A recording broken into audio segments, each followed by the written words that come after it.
Energetycy apelują o atom w Bełchatowie. Komisja Europejska nie słucha Polski w sprawie prawa klimatycznego. Gazprom zapowiada kolejny propagandowy zwrot do Chin. Jest 3 września 2025 roku. Nazywam się Wojciech Jakubik, a to jest codzienny przegląd informacji sektora energetycznego i paliwowego Energy Drink. Zapraszam.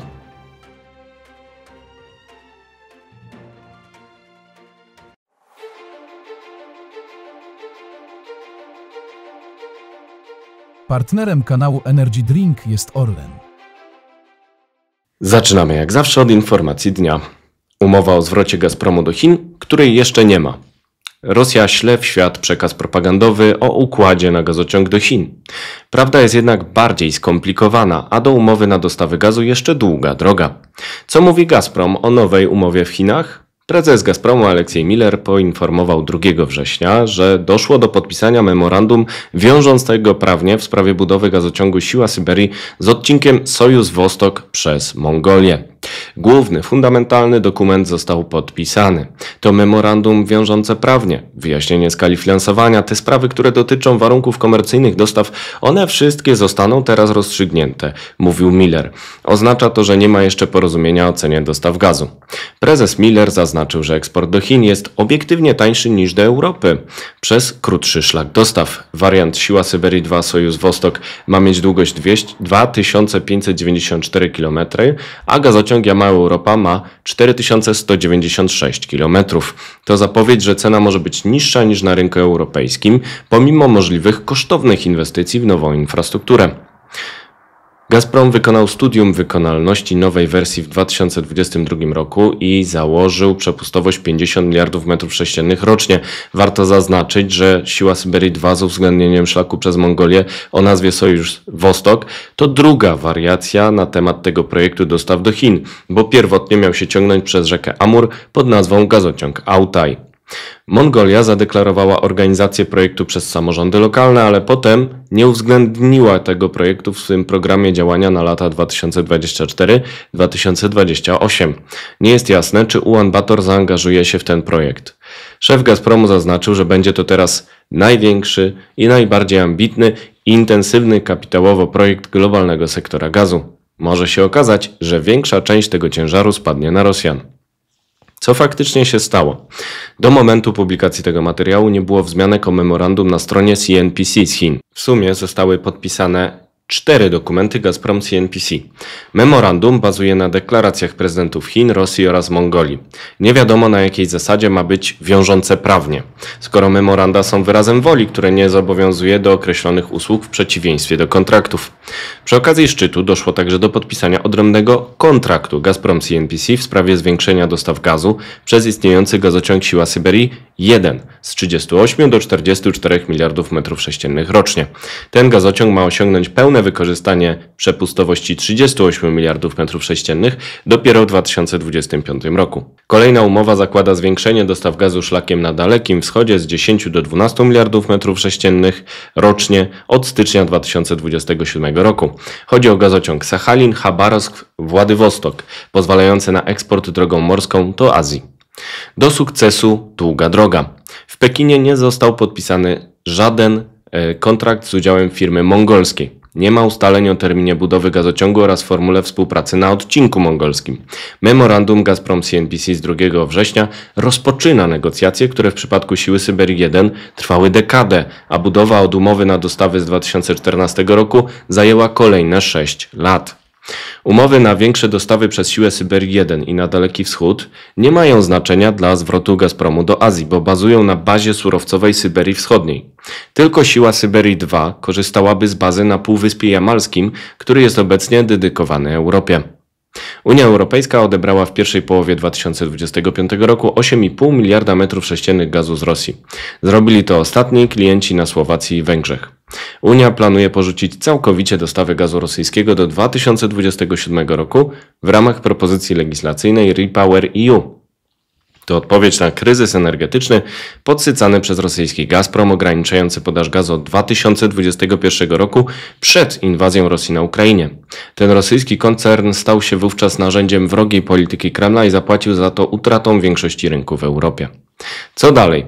Chińczycy mogą skorzystać z rosyjskiej oferty ze względu na konieczność zapewnienia twardej łączności, po angielsku hard connectivity, o których wspominają lakonicznie władze chińskie, nie odnosząc się do memorandum Gazprom CNPC. Chińczycy mogą być zainteresowani zmniejszeniem zależności od LNG z USA oraz od morskich szlaków dostaw znajdujących się pod kontrolą Amerykanów po ataku Izraela na Iran i wobec groźby wojny handlowej wystosowanej przez administrację Donalda Trumpa. Jednakże Rosjanie będą się musieli postarać. Gazprom musi wynegocjować z chińskim CNPC warunki dostaw gazu oraz finansowania nowego gazociągu. Na przeszkodzie stanie kilka czynników, które mogą spowodować, że projekt będzie karkołomny dla Rosjan. Po pierwsze, Chińczycy oczekują ceny zbieżnej z krajowymi w Rosji.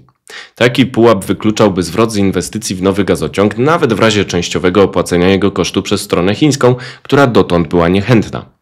Po drugie, nie jest jasne, czy uda się stworzyć model finansowania tego gazociągu z zewnątrz w warunkach zachodnich sankcji finansowych.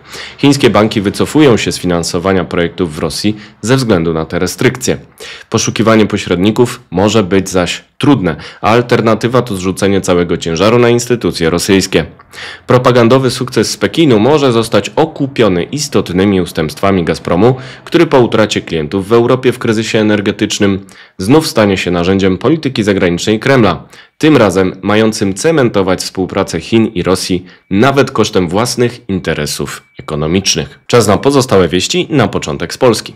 Rozmrażanie.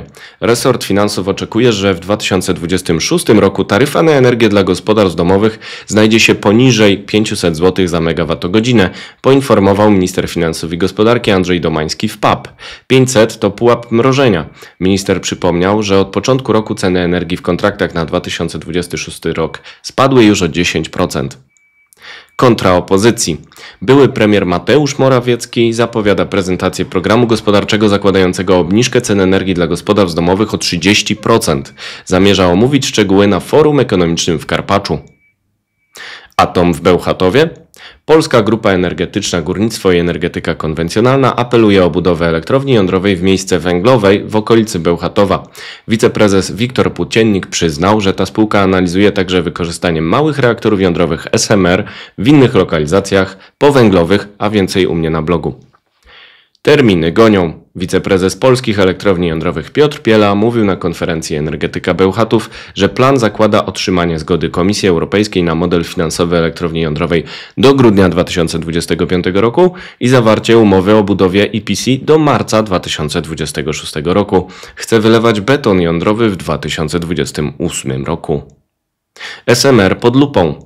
Dziennik Gazeta Prawna podaje, że Ministerstwo Energii oraz służby specjalne ocenią porozumienie Orlen-Syntos o małych reaktorach jądrowych. Według tej gazety prawa do technologii zostały w Syntosie, nie przechodząc do OSGE. Rząd będzie miał okazję ponownie wypowiedzieć się na temat inwestycji, które zielone światło uzyskały w budzących wątpliwości okolicznościach. Czytamy w tekście Marcelego Sommera, którego z tego miejsca pozdrawiam. Teraz wieści z Europy.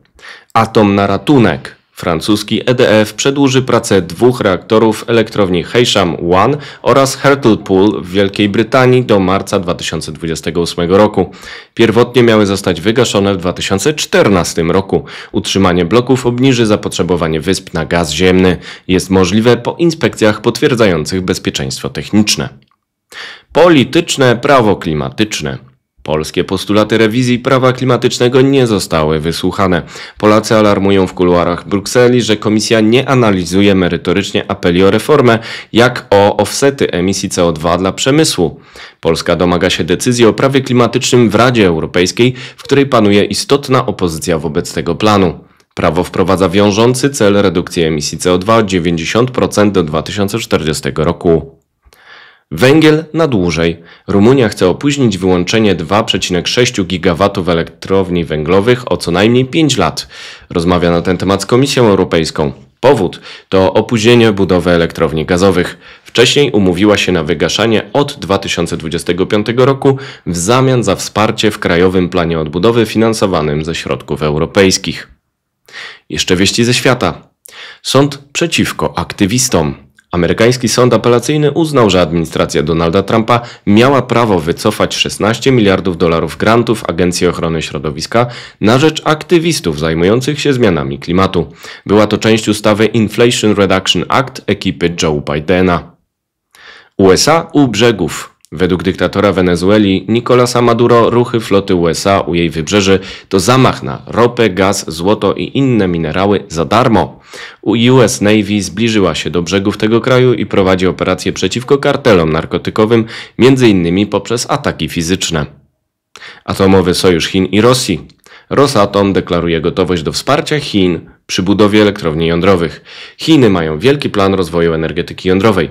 Zadanie polega na dogonieniu i wyprzedzeniu USA w mocy zainstalowanej, czyli osiągnięciu ponad 100 gigawatów, mówił prezes Aleksiej Likaczew w Pekinie.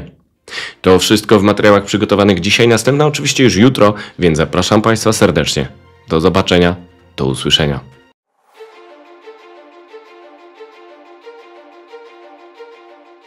Partnerem kanału Energy Drink jest Orlen.